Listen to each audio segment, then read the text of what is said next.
How you doing there? Welcome back to Babble on Talmud. Today we're studying Daf Kuf Tes, Daf 109 of Masechta Menachos.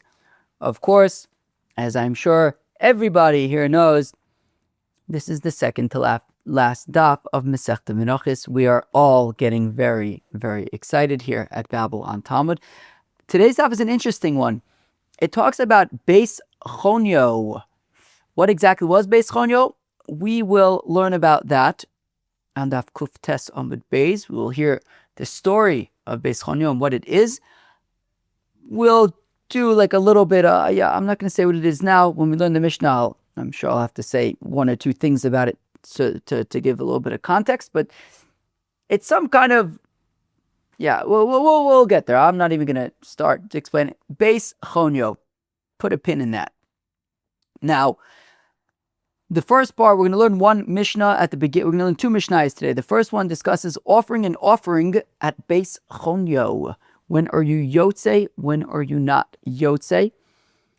Then we get to a new Mishnah, and essentially what the focus of that Mishnah / the Gemara following is going to be about temple service for kohanim who have served avodah zarah. There's going to be a few different categories that we'll discuss. Slaughtering, zrikas adam, different things, shogeg, mezid. It gets a little bit more technical. It's a little bit more technical than it seems at first glance, but I think it should be okay. And then finally, the story of Beit Hunyo. In my opinion, it is an interesting one. So that will be on Daf Kuf Tes Amud Beis. So friends, it should be, I was going to say, it promises to be, I promise it's a little bit strong. We learned Masechta Nedarim. I don't know if I want to make any promises, but kohanim, not exactly like this would be a neder or anything, but stick around. It'll be time well spent. Let's learn Daf Kuf Tes of Masechta Menachos. Friends, we begin on Daf Kuf Tes Amud Aleph, 2, 4, 5 lines into Daf Kuf Tes Amud Aleph at the Mishnah. Hari olai ola, a person says, I'm going to bring a korban olam. Okay. Yakrivena b'mikdash.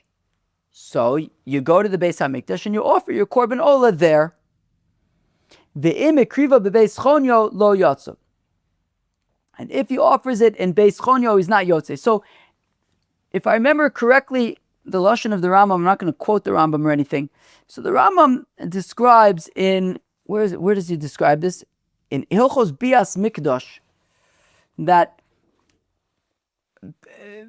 places that were built in order to offer korbanos are not considered batei avodah zarah per se.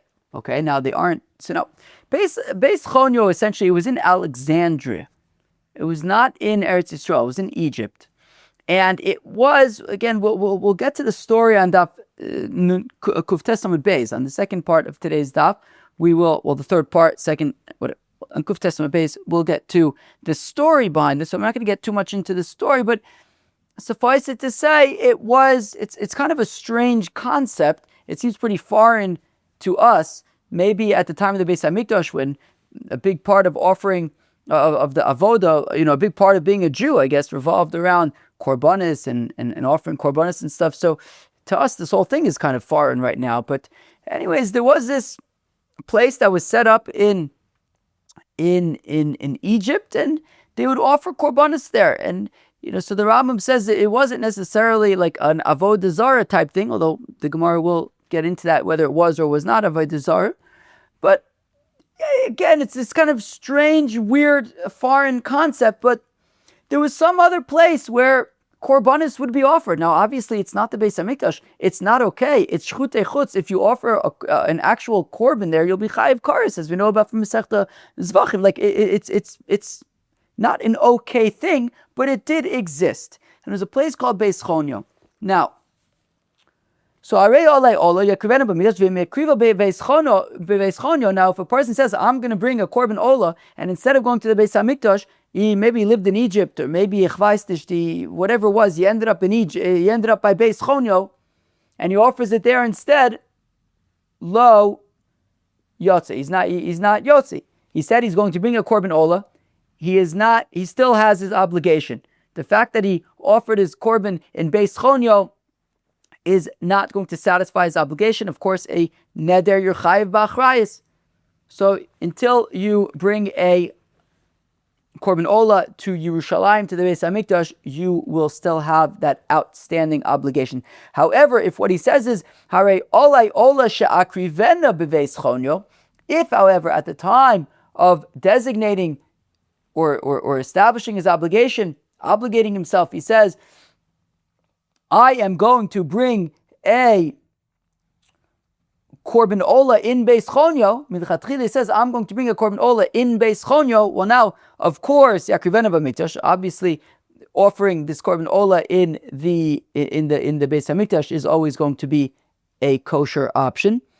Now, in this instance, if he did in fact, so he said he's going to offer this korban ola in Beis Hunyo, and he did offer his korban ola in Beis Hunyo, yotza, he's yotze. Now remember, he's still chayiv karis, right? He offered, he was shchutei chutz.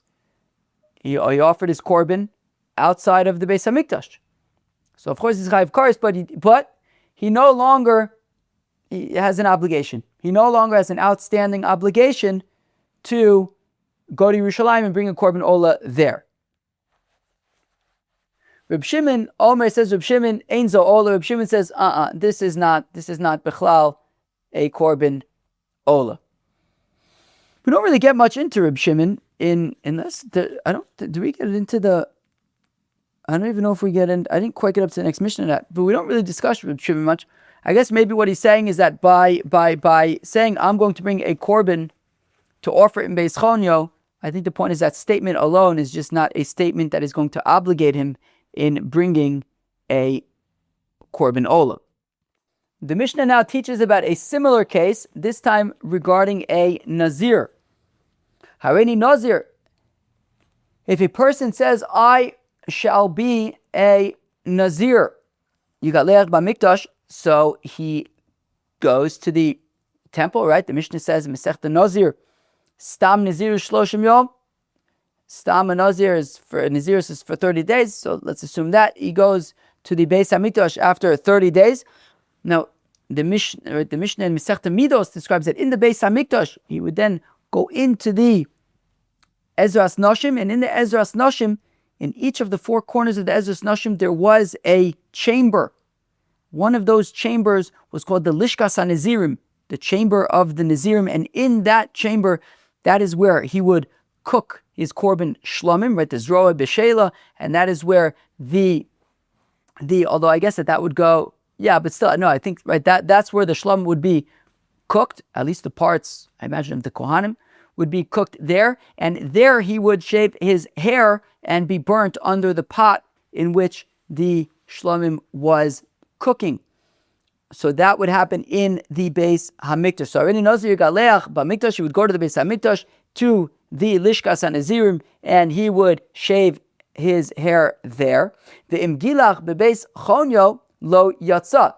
Now, if he instead went to Beis Hunyo in order to shave his hair, he is not Yotze. Now, interestingly, I saw a note in the art scroll.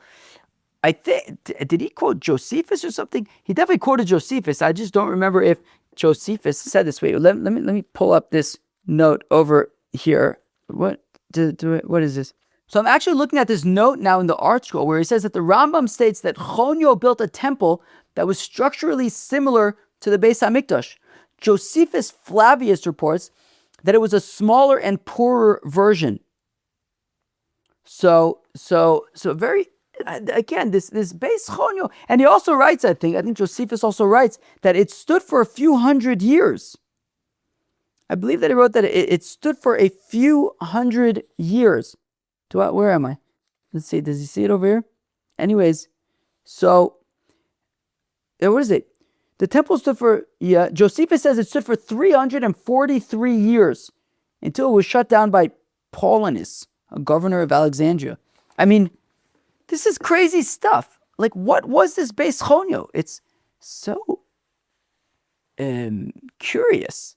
Some like alternate temple that like was built structurally to match the the Beis Hamikdash. I mean, I guess you can kind of understand why people could end up offering korbanos, or like why not, like I guess a Nazir would go to Beit Hunyo and find the Lishkas HaNazirim there and do everything you would do in the Beis Hamikdash. He did at the Beit Hunyo. What a strange foreign concept. So if you have this, so already Nazir, if he says him to be a Nazir, so at the end of his Nazir, he goes to the Beis Hamikdash, the Lishkas HaNazirim in the Beis Hamikdash, and he shaves his hair there. If he went to the Lishkas HaNazirim in Beis Hunyo, he's not Yotze. Already Nazir she'agaleach bebeis Hunyo. If a Nazir says, I am a Nazir and I'm going to be shaving in Beis Hunyo rather than in Jerusalem, Yigalech, but Mikdash, he still should go to the Beis Hamikdash and shave his hair there. Vim gilach bebeis Hunyo, but if he did shave his hair in Beis Hunyo, Yotza, he is Yotze. Obviously, we're going to have to understand this in the Gemara, why this is. Reb Shimon Omer Ein Ze Nazir. Reb Shimon similarly says, like he said by the Korban Ola, that if a person says, I'm a Nazir and I'm going to be shaving my hair off in Beis Hunyo, that is Bichlal nothing. It's not Naziris, it's nothing. Zog the Gemara, Frag the Gemara, Yotza Miktol Katla. Frag the Gemara, I don't understand. If a person says, I'm going to bring a korban ola, what exactly did he say? Hare olai ola shakrivenu bebeis Hunyo. If a person, the Mishnah said, if a person says, I'm going to bring a korban ola and I'm going to offer it in Beis Hunyo, yakrivenu b'mikdash v'mikriva bebeis Hunyo yotze. He needs to really bring it to the Beis Hamikdash. However, if he, like he said, he went to Beis Hunyo and offered it there, he said Yotze. Ma pitom Yotze, I don't understand. He said he's going to bring a korban ola. He needs to bring that in the Beis Hamikdash. How could we say that he's Yotze's obligation? The korban's dead. Doesn't he still need to bring his korban ola? Yotze Hamikdash, he killed the ola. It's not a kosher korban. So well, when a person says, I'm going to bring a korban ola and I'm going to offer it in Beis Hunyo, it's ki'ilu, he's saying, I'm going to bring a korban ola and I have no achrayis. And therefore, once he kills that animal, he doesn't need to bring a follow-up. It basically, his obligation, he no longer has an obligation. He basically made a neder without achrayis. Okay. Says Ravit to Rav Amnuna Elamiata Seifa Dikatani. But then how does that mahalich about no achrayis shtim and vibe with the Nazir statement? Areni Nazir, I am a Nazir, she'agaleach bebeis Hunyo, that I am going to shave off my hair in Beis Hunyo. Yigaleach b'mikdash, so he needs to go to the Beis Hamikdash and shave his hair, not in Beis Hunyo. Vim gilach bebeis Hunyo, and if he did shave his hair off in Beis Hunyo, Yotza, he is Yotze. I don't understand. How does the whole achrayis thing fit in here? Yotza. Right, Yotza. So, Achinami denaise komer areni nazir al manas shelo eschai b'achrayis korbanosov. Or would you explain the nazir therefore in the same way to say that when a person says that I am a nazir with the intention of shaving my hair off in Beis Hunyo, or would you explain that the same way, which would mean I am a nazir with the intention that there will be no achrayis on any of my korbanis. Right? Nazir, obviously, at the end of his naziris, he offers korbanis, chatas ola shlomim. And are you telling me that in that case also there's no achrayis? Like if they die or whatever, you don't have to bring a replacement. But by naziris, that's not the kind of thing where there's achrayis or not. Kamad lo maisi korbanosov lo miskasher. As long as he hasn't brought his korbanis, he's going to remain a nazir, right? Meaning, when a person says, I'm going to bring a korban ola, okay, so he has to bring a korban ola, and if there's no achrayus, so if anything happens to the animal that he's going to bring, okay, well, he no longer has an obligation. His obligation is gone. But by Nazir, it's not about whether you have an obligation to bring a korban or not. It's the fact of the matter is you're a Nazir right now, and you will continue to be a Nazir until you bring these korbanis. It's not about an obligation to bring a korban. It's about you're just going to keep on being a Nazir until you bring these korbanis. So says Rava, I don't understand how, Rav Amnuna, I don't understand how your perspective would work for the Resha and the Seifa, because achrayus is not a thing that makes sense in the context of the Seifa of Nazir. Elo Amar Rava, rather says Rava, Adam Zel Dorin Niskavin. Rather, in the Resha by the Ola, when a person says, I'm going to bring an Ola and I'm going to bring it to Beit Hunyo, so he wasn't actually intending to bring an actual korban Ola. That wasn't the idea. The idea was to bring a gift. To bring a gift that he's going to go to Beit Hunyo and he's going to offer a sacrifice. But it's not actually a real korban Ola, and therefore there's no, right, he's Yotze, his obligation. All he said is going to bring a gift. He brought a gift, but there's no korban that he, right, actual korban Ola that he still needs to bring. Amar, he says, Isagyo beBeit Hunyo tarach. No, look, if I could bring it to Beit Hunyo, I'll go. Tvei lo matzino le'itztauri, but I'm not going to schlep out to Yerushalayim. If I could bring it to Beit Hunyo, yeah, I mean, I guess this was by his sheni. This was by his sheni, as we're going to see. As we're going to see with the Beit Hunyo story, this was during Bayis Sheni. And I guess people were already living in exile. Maybe it wasn't so easy to always go to Yerushalayim. And I guess having a Beit Hunyo, so if they could bring in a Beit Hunyo, fine. Very interesting. Very, very interesting concept, this Beit Hunyo thing. Anyways, but he says, I'm not going to schlep to Yerushalayim, but it's not an actual korban, it's more like a gift. He wants to bring a gift to the Rabban Shalom, and he wants to bring that gift in Beit Hunyo, and after he slaughters it, it's done. He doesn't have any follow-up over there. Nazir Nami, and similarly by a Nazir, a similar thing. This person, when he says, I'm going to be a Nazir, he just wants to make himself uncomfortable. Doesn't want to shave his hair. Doesn't want to drink wine. No going to funerals. So it wasn't planning to actually be the idea wasn't to actually be a Nazir. He just wanted to make his life, just to complicate his life a bit. Says, look, if I could do this in Beit Hunyo, fine. But if I can't go to Beit Hunyo to shave my hair, then forget about it.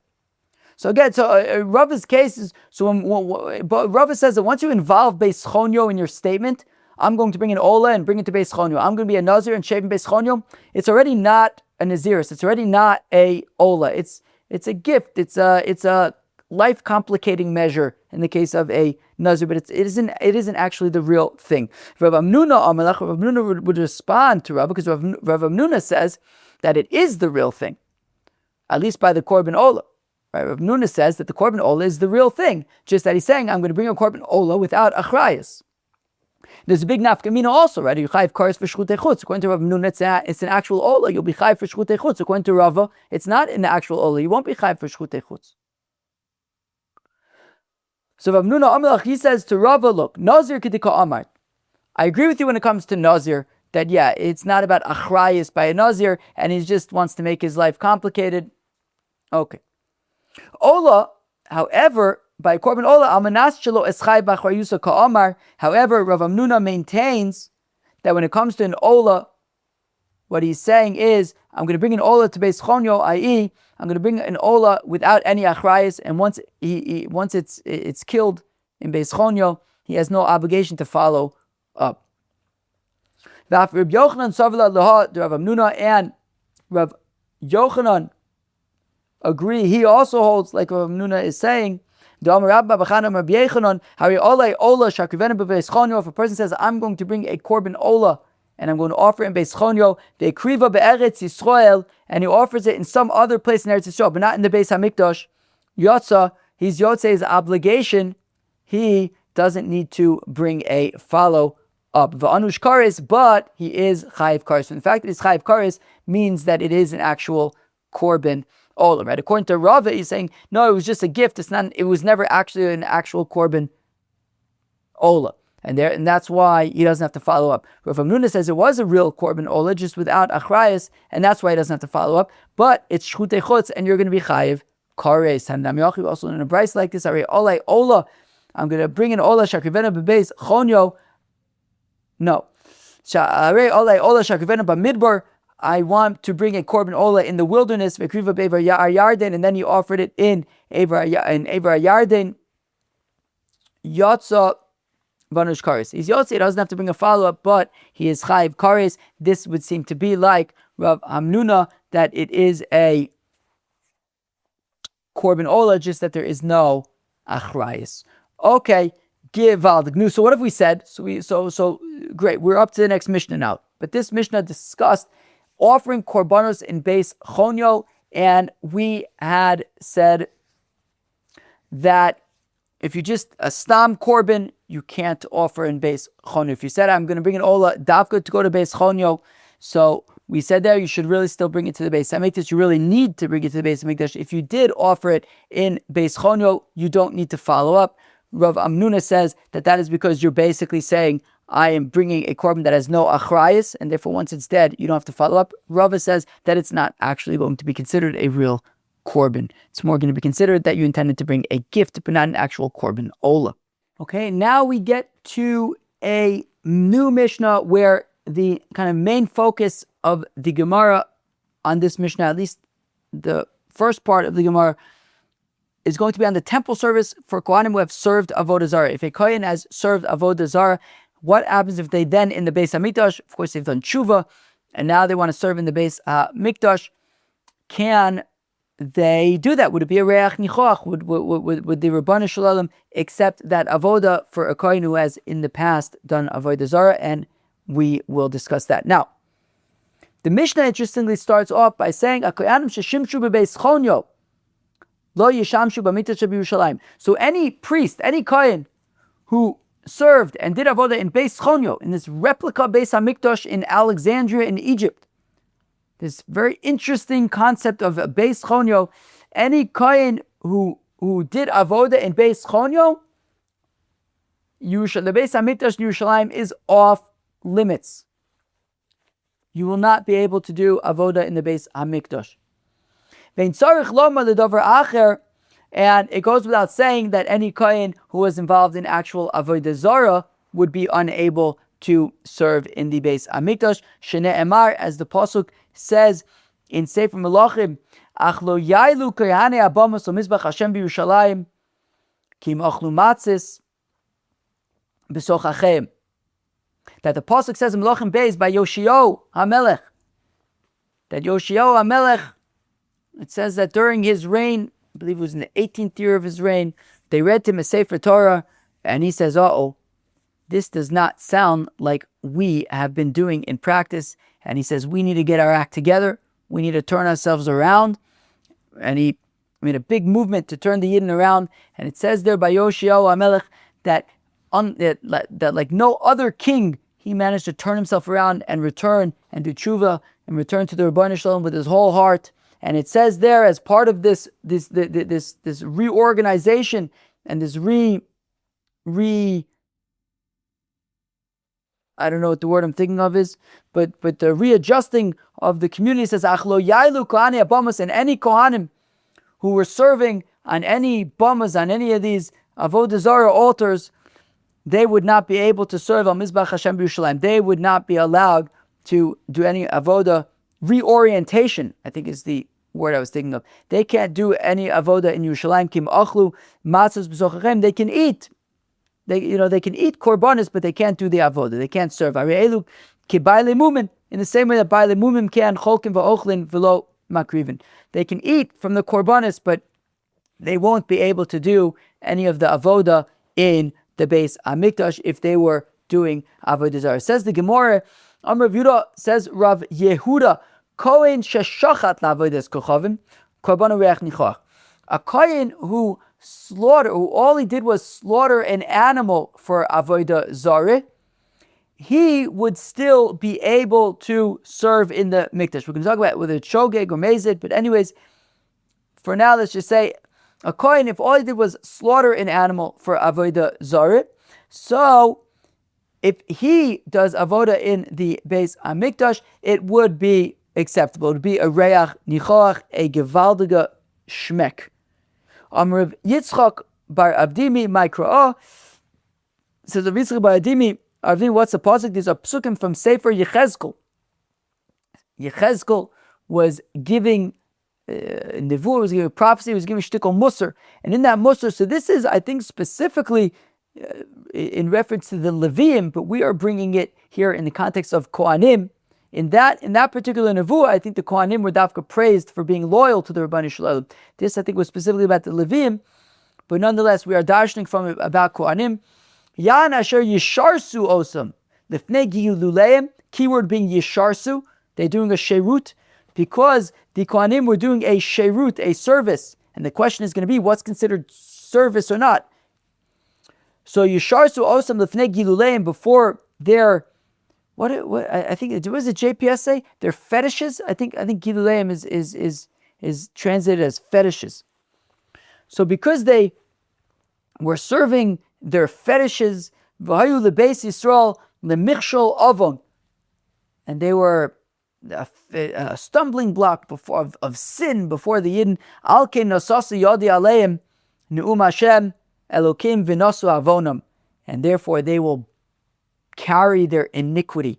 Uchsiv, and the pasuk says Basrei right afterwards, the very next pasuk, v'lo yigshu elai l'chayin li, and they will be unable, they will be forbidden from coming forth to serve me. So basically, anybody asher yisharsu osam lifnei giluleim, anybody who did sherut before their fetishes, so they will be unable to then serve in the Beis Hamikdash. Now, i'avad sherus in, so this applies to anything that will be considered sherut. Shchita lav sherus hu, but shchita is not actually technically considered a sherut. After all, even a zar, even a non-kohen can shecht an animal. So therefore, it says Rabbi Yehuda, if all the kohen did was shecht an animal for avodah zarah, as long as they did tshuva, they would still be able to later on offer korbanos in the Beis Hamikdash. Itmar, it was stated shagag bezrika. Oh, but what if we are talking about zrika? Now that is a sherut, zrika sadam. So if Nachman Omer korbanu reach nichoach, so we're saying shagag bezrika. He did it by accident. So it says Rav Nachman korbanu reach nichoach, that his korban will be considered he can do it's a reach nichoach. He can do the avodah in the Beis Hamikdash. A kohen who accidentally was zorek for avodah zarah, so he can do avodah in the Beis Hamikdash. It will be a reach nichoach. Rav Sheshes Amar ein korbano reach nichoach. Rav Sheshes says no, he can't. He can't, even though it was accidental. If he had done an actual sherut, like Zrika Saddam, he will be unable to offer korbanos in the Beis Hamikdash. Amr of Sheshes says, of Sheshes mino aminallah, how do I know this? The pasuk says, v'hayu lebeis Yisrael lemichshol avon. Right, the pasuk had said by the kohanim in Sefer Yechezkel that it will be for a failure of iniquity. My love, o michshol, o avon, umichshol shogeg v'avon mezid. That michshol is accidental, avon is intentional, b'mezid. And therefore, whether it was accidental, whether it was intentional, when we're talking about a sherut like Zrika Saddam, so then the pasuk had said, v'lo yigshu elai l'chayin li, they can't be doing any of the service. Rav Nachman michshol de avon, whereas Rav Nachman understands it as the stumbling block of iniquity, i.e., keyword being avon, which is davka b'mezid, they would be unable to serve in the temple, but accidentally doing Zrika Saddam, they will be able to still serve in the temple. Rav Nachman says, Rav Nachman aminallah, what's my proof to say that accidentally doing Zrika Saddam is okay? They would be able to serve in the temple. Of the Sanya that we learned in the Brisa, v'chiper akoin ala nefesh asher geges b'cheto b'shkaga. This is a pasuk in the context. There's a pasuk written by a Seiras avodah zarah. Normally, if a person does an avera that he has to bring a korban chatas for, it could be either a kisba or a seira, either a female sheep or a female goat in its first year. Both, right? Either a female sheep in its first year or a female goat in its first year. By avodah zarah, though, if the mistaken avera was avodah zarah, it's davka a goat. It's a seiras avodah zarah, and in the context of the seiras avodah zarah, it says v'chiper hakohen ala nefesh hashogeges b'cheta b'shgaga.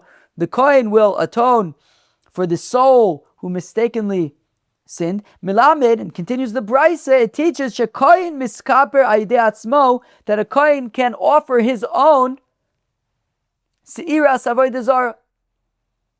So clearly this kohen is allowed to, it's a reach nichoach, he's allowed to do the avodah. Now what are we talking about? And what are we talking about? If we're talking about that what he did was for avodah zarah, he shechted a korban for avodah zarah. My area shogeg afilu mezid nami. So according to Rav Nachman, Rav Nachman would say when it comes to shchita, which is not a sheirut, even b'mezid, you would still be able to offer, it would still be a reach nichoach. By shchita, even b'mezid, even intentionally slaughtering a korban for avodah zarah, would have to do tshuva, of course, but even if he intentionally slaughtered a korban for avodah zarah, he would still be able to do the avodah in the service in the temple. So the fact that the pasuk is by shogeg, we're not talking about shchita, we're talking about zrika, elalav bizrika. So says Rav Nachman, it's talking about zrika b'shogeg, and we're saying that he's allowed to offer his own korban. Rav Sheshes Amalach, Rav Sheshes responds all in b'shchita uvemezid lo. Rather, Rav Sheshes says no. The pasuk is talking about a kohen who had shechted for avodah zarah, and if he had shechted intentionally for avodah zarah, so intentionally he would not be able to ever do a service again in the temple, because naise misharis la'avodas kochavim, or there's an alternative text that says komer la'avodas kochavim agalach, a priest for avodah zarah. That's the lashon of the Rambam as well. According to Rav Sheshes, if he would intentionally slaughter this animal for avodah zarah, then he would be unable to offer korbanos in the Beis Hamikdash, and therefore this pasuk of b'shogeg by avodah zarah is dafka talking about shchita b'shogeg, but zrikas adam b'shogeg, Rav Sheshes would say off limits. Now, just a note on Rav Sheshes and Rav Nachman. Basically, Rav Sheshes is being more stringent than Rav Nachman is. So when it comes, right, Rav Nachman is being more lenient, so to speak, and Rav Sheshes is being more stringent. So when it comes to shchita, Rav Nachman says even shchita b'mezid, the kohen would still be able to do avodah in the Beis Hamikdash, whereas Rav Sheshes says no, not b'mezid, but b'shogeg, yes. When it comes to zrikas adam, Rav Nachman says okay, b'mezid no, but b'shogeg yes. Rav Sheshes says not at all. Okay, so Rav Nachman is being more lenient, like one step more lenient than Rav Sheshes is. Be'azlu Taimayu and Rav Nachman and Rav Sheshes are consistent with their opinions. Let me actually chop a shtickle tea before we go weiter. Okay. The Idmar had stated, Hazid b'shchita, that when it comes to shchita b'mezid, so as we just said, Rav Nachman is going to say kosher, and Rav Sheshes says no. Rav Nachman Omar korbanu reach nichoach. Rav Nachman says that the avodah of the kohen will still be a reach nichoach. Rav Sheshes Omar ein korbanu reach nichoach. Rav Sheshes says no, it won't be a reach nichoach. Rav Nachman Omar korbanu reach nichoach. Rav Nachman says it is a reach nichoach de lo avad shares, because he didn't do at the end of the day any sheirut, and the psukim in Yecheskel Davka disqualified him when he did a sheirut. Rav Nachman Omer ein korban reach nichoach. Rav Nachman says no, it's not a reach nichoach, because naise misharis la'avodas kochavim, he's by doing a shchita la'avodah zarah intentionally, he becomes a galach, he becomes a misharis for avodah zarah, and that you can't recover from that. You can't then do korbanos, offer korbanos in the Beis Hamikdash. Amar Rav Nachman v'Aminullah, says Rav Nachman, how do I know that by shchita it's allowed even b'mezid? Decided that we learned in the Brisa, kohen she'ovad avodas kochavim v'shav, that a kohen who worships avodah zarah and he does tshuva, Korbanu reach nichoach, if after having done tshuva, he does avodah in the Beis HaMikdash, it is a reach nichoach, a gewaldige shmek, it's good.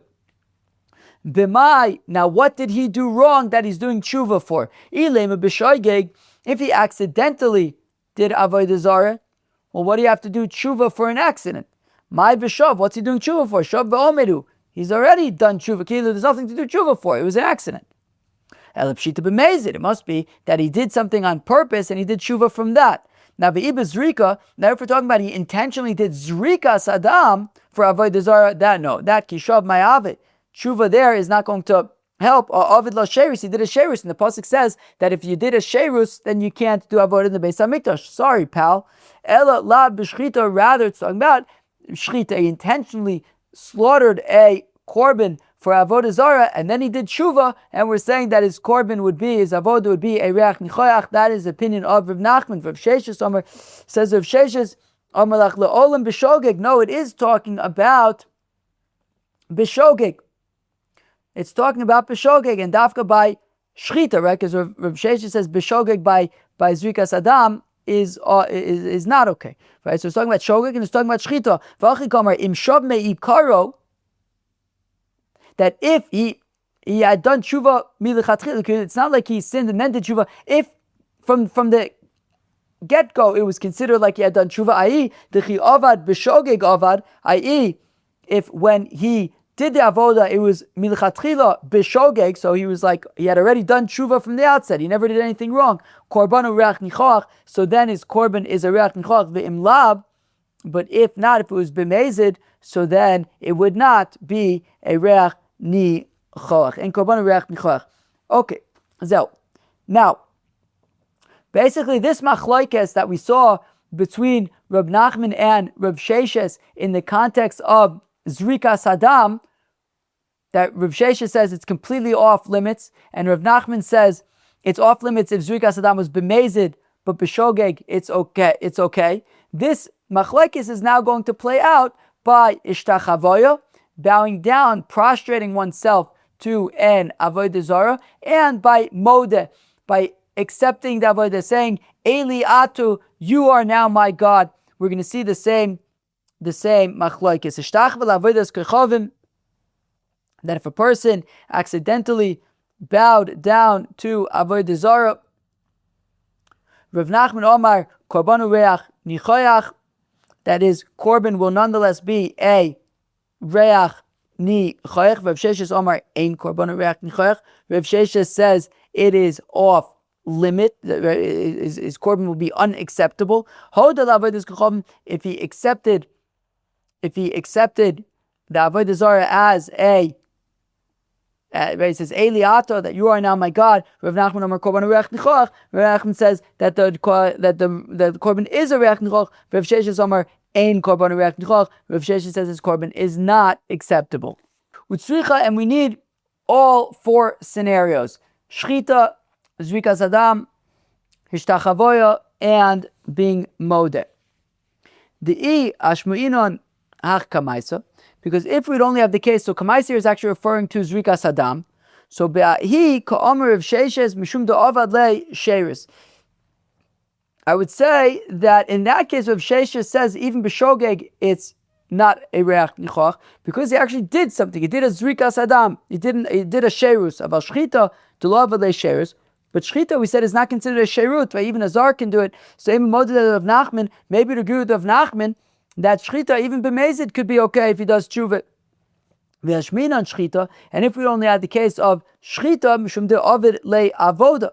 So there, Rav Sheshes says that it's osur, it's not a reach nichoach, because by shchita, he actually, right, when it's b'shogeg, he actually did a avodah. Aval, hishtachava de'lo le avodah, but by bowing down where he's not actually doing an avodah, so then maybe he would not, right? Maybe by Ishtachavav he bowed down, so maybe that could be, right? We bowed down, he didn't actually do an avodah, so maybe in that case he would say it's okay, at least b'shogeg, it could be okay. Say malo, tzricha. Therefore we have to say that no, Rav Sheshes says even bowing down is not okay. okay. V'yashmu'inon ishtachavoyin, if we are bowing down, mishum de'ovid le'maisa, because he actually did something, aval hoda, but speaking to dibur ba'alma, where it's just saying something, emelo, maybe if Sheshis could say, maybe it could be okay by speaking, lo, tzricha, no, it's off limits in all these cases. So the Rambam basically, the Rambam kind of groups the accepting the God by saying you are my God, and bowing down and Zrikas Adam kind of all in the same category, right? First of all, he passes like Rav Sheshis. I think I saw somebody quoted Tosfos and Chulin or something, that when we have machlokas between Rav Nachman and Rav Sheshis by Isura, so we're going to pass like Rav Sheshis. So the Rambam passes like Rav Sheshis over here, and basically what he says is that when it comes to Zrikas Adam, when it comes to Ishtachavaya, when it comes to being modeh, in all those cases, he passing like of sheshes that it's completely off limits, even if it was bishogeg. And when it comes to shchita, so then when it's bishogeg, as Rav Sheshes says, shchita, right, like Rav Yehuda had said, that bishogeg it is okay, but right, it would still be reach nechok. With b'mezid, it would not be okay. Sheesh, that's sugya, as I had said in the introduction, it's a little. As you scratch the surface, it gets a little bit tricky there with Rav Nachman and Rav Sheshes and Bishogeg and B'mezid and the 4 different types of avodas. It gets a little bit tricky there, but I think ultimately the Rambam kind of made things by grouping together Modeh and Ishtachava and Zrika together, and then treating Shchita separately, kind of gives some level of organization and clarity there. And now we get to the story of the origin story of Beit Hunyo. Honestly, it's a little bit of a sad story, in my opinion, from my perspective, but an interesting and important story, I reckon, nonetheless. So says the Gemara, the Mishnah said that certainly any kohen who had done avodah zarah, and particularly Sherus for avodah zarah, would be unable to serve in the holy temple. So from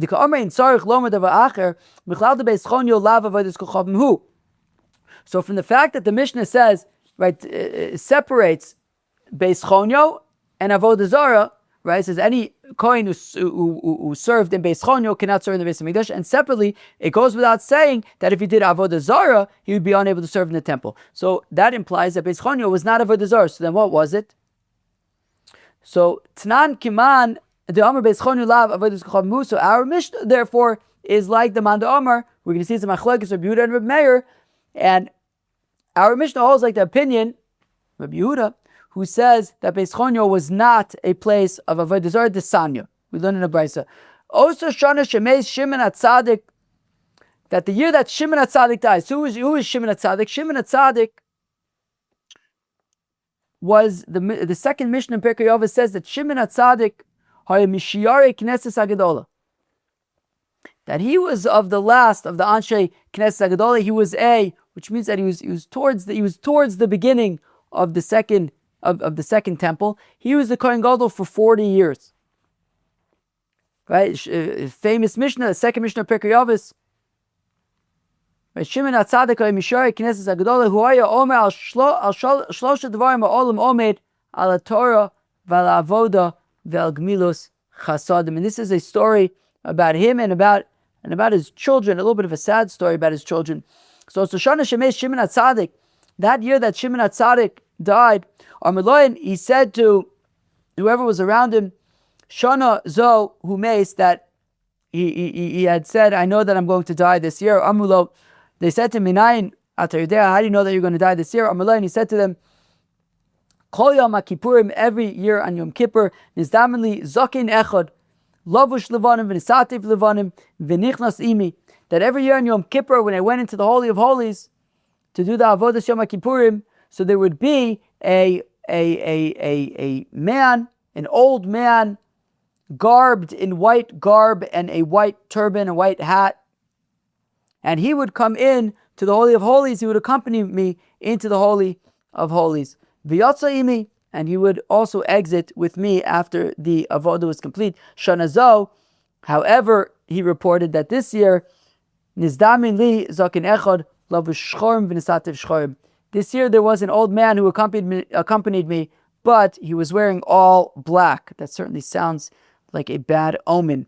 V'nichnas imi, he came in with me to the Kodesh HaKodashim, v'lo yatsa imi, and he did not exit the Kodesh HaKodashim with me. I exited alone. Tosfos Taka asks an interesting question. He quotes the Yerushalmi, that you're just quoting Yerushalmi, where they're asking the Yerushalmi that the pasuk, however, says V'chol adam lo yiyeh ba'oil moed. Right, the pasuk says that Aharon would go in alone, and when it says V'chol adam, it even means like the Chayis in the first, right, the Ma'aseh Merkava, the first chapter of the book of Ezekiel, Udemus pnei adam. Right, it says V'chol adam lo yiyeh ba'oil moed, even angels.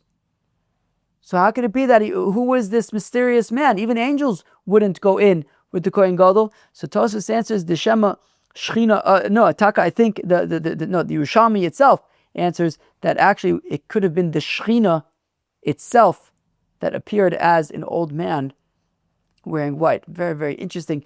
La'achar regel, says the Gemara, after Sukkis, Cholo Shivas Yomim, Shimon HaTzadik was sick for 7 days. Vames, and then he died. V'nimnu echav ha'kohanim milevarich b'Hashem, and after that, the kohanim ceased saying the birkas kohanim with the shem ameforesh because they didn't know how to do it properly with the right amount of purity. Now, b'shas p'tiraso Omar, when Shimon HaTzadik was dying, he said, Omar lem, he said to him, Chonyo b'ni yishamish tachtoi, that my son Chonyo, he will take over for me. He will be the next Kohen Gadol. Niskane bo Shimi achiv. However, his older brother Shimi was jealous. Shaygadol mimenu shtei shana v'mechza. His older brother Shimi, however, was jealous because Shimi was 2.5 years older than Chonyo was. Omar lo, and Shimi says to Chonyo, bo v'alamedcha seder avodah. Chonyo, why don't you come and I will teach you how to do the avodah in the Beis Hamikdash. For whatever reason, Chonyo didn't know. We'll look at Tosfos in a few minutes, who discusses why Chonyo had to be taught these things. Hilbisho beunkli v'chagor b'tziltzul, and then Shimi had nefarious intentions, and he dressed up his younger brother Chonyo in some kind of a leather garment and a sash, and some kind of a sash. It's like one of those things that you like wear in a beauty pageant kind of thing, goes over your shoulder kind of thing, I think. Hamido Eitzel Amizbeach, and he stood Chonyo by the altar Amaloim Le'echav HaKohanim, at which point Shimi then called over his fellow priests, Re'u ma nadar zevikim le'ahuvaso.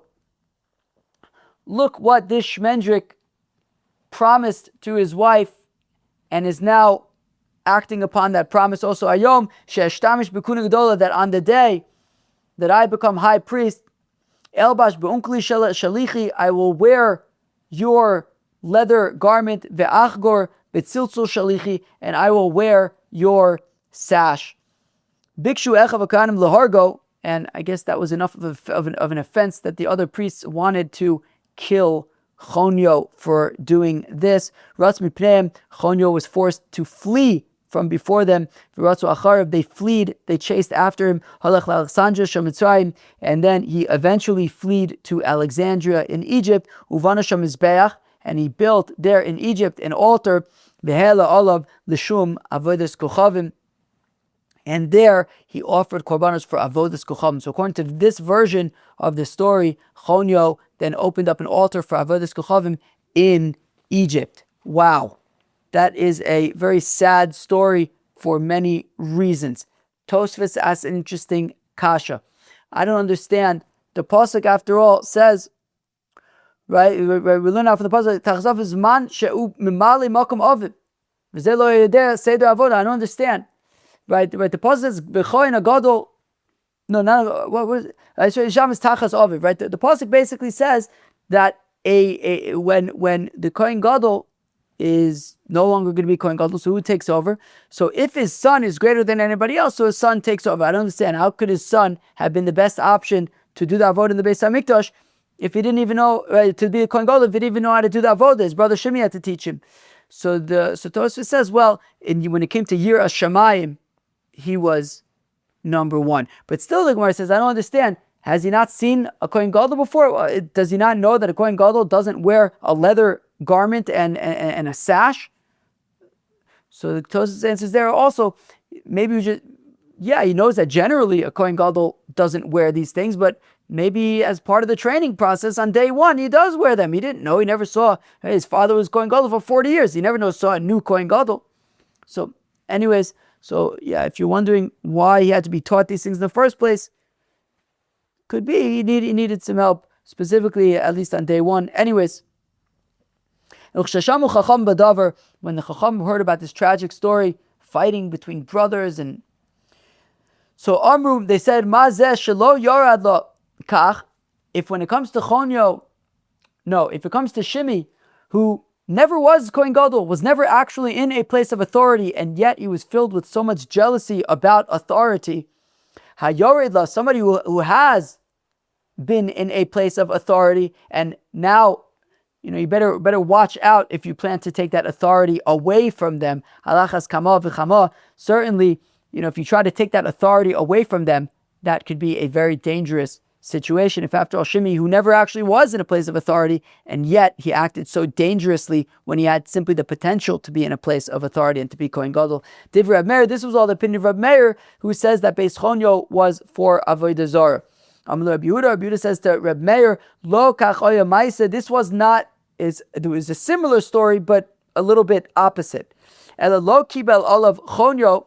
Rather, what happened was that when Shimon HaTzadik said that Hunyo would be the next Kohen Gadol, he actually did not accept it because he was younger and he didn't want to hurt his older brother Shimi. Shimi, achiv gadol mimenu shtei shana v'mechza. His older brother Shimi was 2.5 years older than him. So Hunyo says, no, I'm not going to be the Kohen Gadol. My older brother Shimi will be the Kohen Gadol. V'afal pichein niskane bo Hunyo b'Shimi achiv. But nonetheless, Hunyo grew to regret that choice, and he became jealous of his brother Shimi, who is now the Kohen Gadol. So Omar Lo, and he says to Shimi, Ba va'alamedcha, it's the opposite over here. Shimi is now the victim. Hunyo says to Shimi, come, I will teach you Seder Avodah, I will teach you how to be a Kohen Gadol. V'bisho b'unkli v'chagu b'tziltzul, and he put him in this leather garment and this sash, v'amido eitz al-mizbeach, and had Shimi go to the Mizbeach, and then at which point Hunyo calls over all of the other kohanim, lechav kohanim, re'u ma nadar ze v'kiyem, look what Shimi promised to his wife and is now doing, ahuvaso to his wife. He promised his wife, also ayom she'eshtamish b'kuna gedola, the day that I become high priest, elbosh b'unkli shalichi v'achgor b'tziltzul shalichi, I will put on your leather garment and your sash. Bikshu echav kohanim l'hargo, and the fellow kohanim believed this story, and now they wanted to kill Shimi. Sach lahem kol ma'ora. Shimi says, wait, before you kill me, let me tell you the real story of what happened. Bikshu la'arges Chonyos. Now they wanted to kill Hunyo. So I don't know if anybody was necessarily chayiv misa. Maybe I don't know technically, but this sounds like a pretty horrible thing that's going on here in the Beis Hamikdash. Ratz mipneim, Hunyo ran away from the kohanim were chasing after him. V'ratzu acharav, they chased after him. V'ratzu beis hamelech. Hunyo ran to the king's house. V'ratzu acharav, but he couldn't find any protection there, and they continued chasing after him. Kol hara also omer zeu, and anybody who would see Hunyo, they would say, here he is. Halach Alexandria shom Mitzrayim, he escaped to Alexandria in Mitzrayim. Huvana shom mizbeach ve'ela olav l'shem shamayim, and there he built a Mizbeach, and he actually offered korbanos l'shem shamayim. Tosfos asks the obvious question: what do you mean l'shem shamayim? Shchutei chutz. Everybody knows you can't offer korbanos in Alexandria. Tosfos says maybe l'shem shamayim means that he offered korbanos for non-Jews. Right? Non-Jews could offer korbanos, so he offered korbanos for non-Jews who wanted to offer korbanos. Interesting. Okay. Shneimar Bayoma was a pasuk in Yeshaya that says Bayoma on that day Yeh Mizbeach Hashem LaHashem B'soch Eretz Mitzrayim. There will be an altar to the Rebbeinu Shalom in Egypt. Umatzeva Eitzel Gvula LaHashem, and a altar by the boundary for God. Uchshashamu Chacham Badavar. When the Chacham heard about this story, they said, "Umazeshe barach mimena kach." If when it comes to Hunyo, who had initially said, you know what, I don't need the kavod, I don't need to be Kohen Gadol, but then, wow, did he do an about face? Hamavakesh lerid certainly somebody then who milichatchila wants to be in a place of kavod and power, that you have to watch out and be careful about that. Interesting, the kohanim learning lessons from this story about authority and kavod and honor and power and people's relationships with power. In the first version of the story, they had commented about how Shimi never was in a place of power, and yet when there was the potential for power, he became so consumed by that, by the desire for it. And in the second version, you had Hunyo, who initially didn't even want the position. He says, here, my brother can have it. But then somehow he got filled with this desire and jealousy for it. Certainly somebody who milichatchila wants it, you have to be very careful in terms of what that person can end up doing that could be dangerous. Friends, that was Daf Kuf Tes of Masechta Menachos. And Daf Kuf Tes of Masechta Menachos was kind of a little bit backwards in that we only got to the story of what Beit Hunyo actually is at the end, but we began off with discussing offering at Beit Hunyo. We had said that when the ola was initially committed to be offered in the temple, or just a stam ola, which by default is the temple, so then if you offer a Beit Hunyo, you are not yotze, and you still need to bring a korban ola to the temple in Jerusalem. When initially one had said, I'm going to bring a korban ola and bring it to Beit Hunyo, well, according to the chachamim, if it was in fact offered in Beit Hunyo, so then you would be yotze. You don't need to bring a replacement. Rav Amnuna explains that is because it's considered like there's no achrayas, right? That when you say I'm going to bring a korban ola to Beit Hunyo, it's considered like I'm not going to. It ends with this animal. After this animal is slaughtered, I don't have any responsibility to bring another one. And it would, however, be considered korban ola, and you would nonetheless be chayiv kares for shchutei chutz.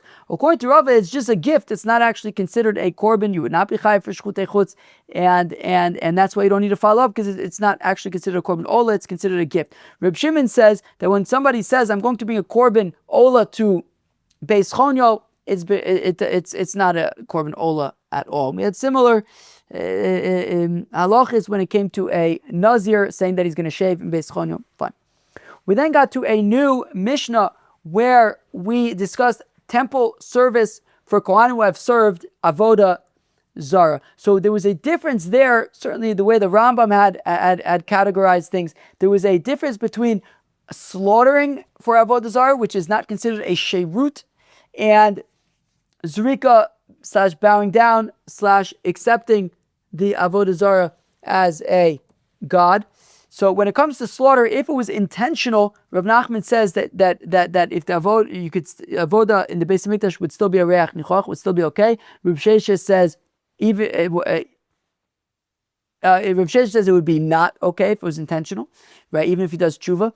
When it's unintentional, so Rav Nachman and Rav Sheshes both say that it is okay when it comes to slaughtering. When it comes to zrika, bowing down, accepting the avodah zarah as a god, so then intentional, everybody agrees, Rav Nachman and Rav Sheshes agree, it's not okay. If it was unintentional, Rav Nachman says it's okay, Rav Sheshes still says it is not okay.